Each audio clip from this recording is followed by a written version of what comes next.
So today we are going to take some notes on a line sheet of paper to clarify and confirm some of those ideas that you had previously investigated about viruses.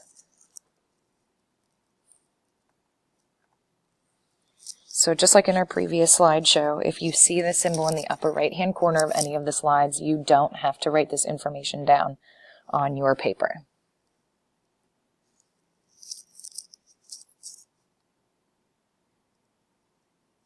So in the scientific community, there's been a great debate as to whether we should classify viruses as being living or non-living.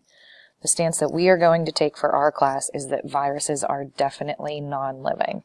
They do have some properties of life, but not others, in the ways that viruses can be killed or deactivated, but in order to reproduce, they have to take over a host cell. So all of these signs, because they don't have the same structures based on all of those cells that we've been talking about in eukaryotes and bacterial cells, we do not classify them as living. As far as what exactly viruses actually are, we consider them to be a non-cellular particle. They don't have the same structures, like I said, as the cells that we have learned about previously. They're actually made up of genetic material. Some of them do have DNA and a protein coat. We call it a protein coat because it's comprised of a bunch of proteins sort of woven together and not just one giant hollowed out protein.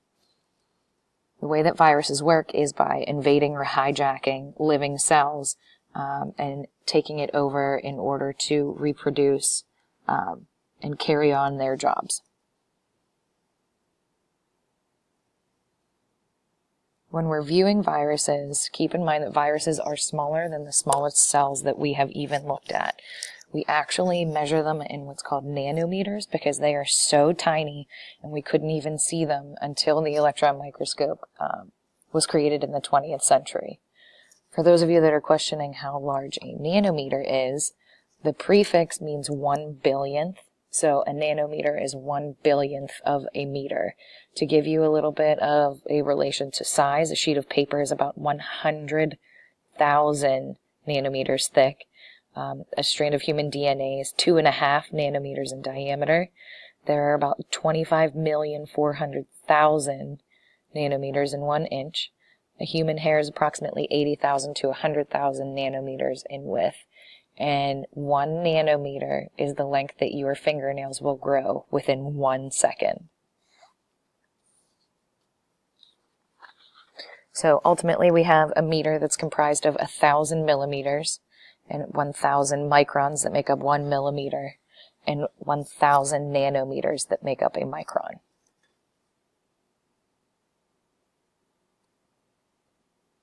To give you another little diagram to explain the size of viruses, to scale, this would be a human red blood cell in the corner. Obviously, it's only a very small portion of a red blood cell. And we have a bacterial cell of E. coli down at the bottom of the screen. And then we have a bunch of different viruses, some of which you may have heard of in the past already. We have rabies. We have the rhinovirus, which is the virus that causes a common cold. And we have Ebola.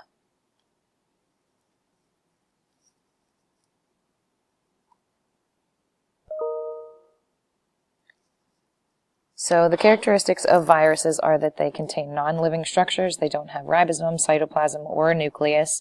Because of this, we consider them to be non-cellular. They have that protein coat along the outside that we refer to as a capsid. And they also have a head that contains the DNA of the virus.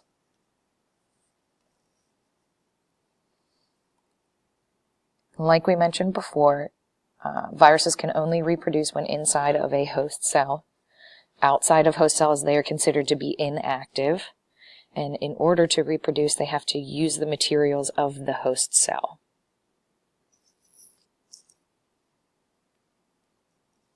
So in this process of replication or the copying of these viruses, we consider them to be very host specific. So there are only particular types of viruses that will infect particular types of cells when going through this process of replication.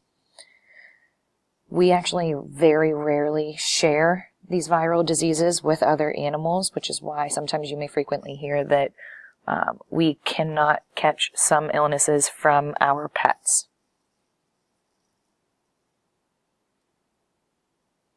And some of the viruses that infect eukaryotic cells typically have a protective membrane that's made from the cell membrane of the host cell, almost as if it's like an invisibility cloak so that the eukaryotic cells can't detect that it's a virus.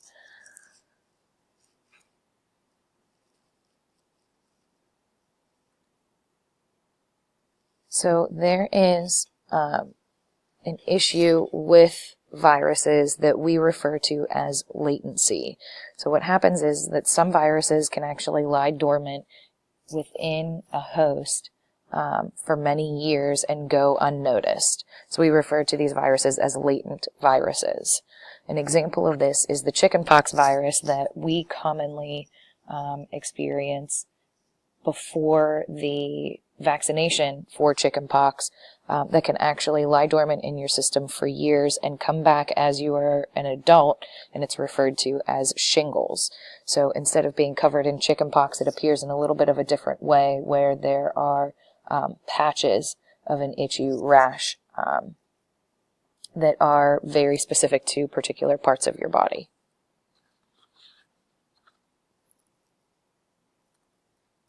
So in the next video, we are going to talk about a specific type of virus that is considered to be bacteriophages.